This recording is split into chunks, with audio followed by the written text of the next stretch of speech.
Well, I was born in San Antonio, Texas. I lived there about 8 years of my life. Lived there with my mom and my pop, and grew up with my two brothers. I feel like with every kid in their life, they end up inheriting a scar from their mom or their dad, and they kind of carry that with them through middle school and high school and even into the beginning portions of college. And so I'm going to focus on what my mom has taught me growing up as a kid. And growing up as a kid in San Antonio, I grew up with a mom that was a heavy alcoholic. And as a kid, this isn't something that you realize, I guess. You just know that your mom's your mom, and you're not really at the point in life where you're starting the process of how other parents act. So I just knew my mom and I knew my dad. And so my dad's a really awesome gymnastics coach, and then my mom was just the person that would work all the time, and I would see once a week because she would stay in her room drinking. And then that's just the way it was. And so, but in my family, this led to problems. And so my dad's side of the family would come at my mom and say, hey, well, you're being absent in your son's life and he needs you there. And so this led to my mom really resenting my dad's side of the family and really resenting life. And so we ended up moving from San Antonio to St. Louis when I was in 3rd grade, because my mom just wanted to run away from her problems, and she wanted to keep drinking, but she didn't want this embarrassment in San Antonio. So we ended up moving away from everyone in our family. And so, but before we moved, I never experienced Christ in my life. I never grew up in a Christian home. And so all I knew was that my mom was atheist, and my mom's influence on my dad really kept him from having any belief at all. And so growing up through elementary and growing up through middle school and growing up through part of high school, I was never exposed to anything of the gospel. And so by the time we moved to 3rd grade and moved to middle school, I went through high school, I still had the same old mom. She's working with Enterprise at this time. She's still drinking. I still barely see her, but she doesn't have this she doesn't have this influence from my dad's side of the family to stay in my life at this point. And still as a kid, I don't understand what my mom's going through. And this all came down the sophomore year I had in high school. And what ended up happening is that my mom ended up losing her job because she was caught drinking at work. And I never hit such a tough part in my life because I'm still comprehending stuff as a sophomore, but I still don't understand who my mom is. And so right when she got fired from her job, she just couldn't control herself anymore. And so my dad had to quit his job to stay at home and take care of my mom. And for anybody who knows that what kind of alcohol does, when you stop drinking alcohol all of a sudden, you start having seizures. And at this point in my life, my mom was having seizures while driving in the car.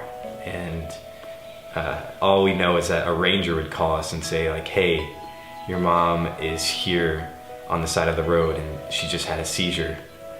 We need you guys to come out as quick as you can, or stop by the hospital and then she would also be traveling places, and she's still having seizures, and it's such a scary and dark place to be as a kid, because you don't know what's going on with your mom. You barely know the effects of alcohol and what it's doing to her body. I even remember a situation where my dad was telling me that my mom walked out of the bathroom one day and she just stopped and she just dropped down like nothing he's ever seen before. And my dad told me that he thought that she would just died at that moment, but she ended up coughing up some alcohol and still being there. And he's telling me this story, but still, as a sophomore, I don't understand who God is. All I know is that he's the person to blame when things go wrong in life. And so it was at these times where my mom's having seizures and we're thinking about moving.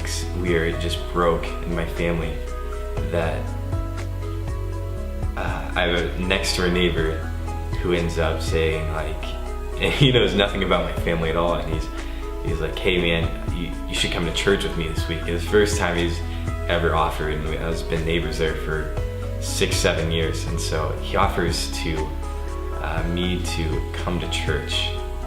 And goodness, just such a great friend.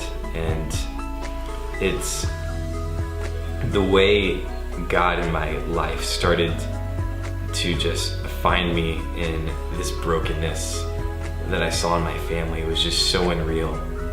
And the friends he put in my life to help nurture me and show me the real picture of Christ, that he's not the person to blame when things go wrong, but he's the person to really fall back on and provide you with strength.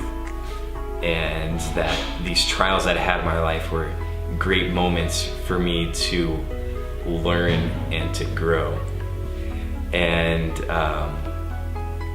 so at this point, things were starting to make sense of like what my mom was going through and how I could support her through this process. So I remember going home and praying for my mom for the first time in my life, like, hey God, I don't know what's going on with my mom. I don't know where she's at with her drinking.